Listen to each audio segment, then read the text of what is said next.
Events are a very powerful way of adding a social element to your courses. So let's go ahead and add events to this particular course. So here I am in the Mastering Zoom course, and here are my apps. But what I need to do first is actually make sure there's an event app. So I'm going to click on the plus icon here. I'm going to click Add App. And from this list of apps, I'm going to choose Events. And now I have the container that allows me to add events to this particular course. So I'm going to click Add Event.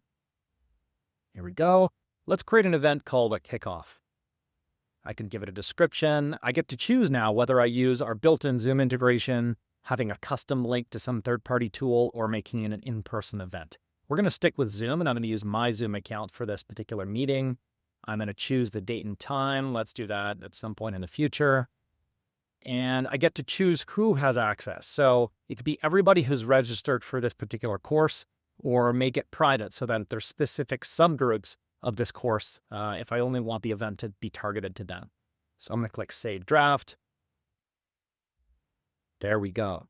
So now the event is in draft mode, and I could continue editing this, write some good description. I could ensure the details are correct, but I'm going to go ahead and publish this. Perfect. Now I have the option of sharing this event with everybody who's registered in the course. And this is really helpful because it's actually going to put it in their calendar. So I'm going to click Share Event. Perfect. Now they're going to have that event in their calendar. They're also going to receive an email where they can attend or not. You're going to be able to track attendees to this event here. And every event has the option, which you can turn off or on, of receiving feedback, built-in feedback after the event. So go please add events to your courses and make them social.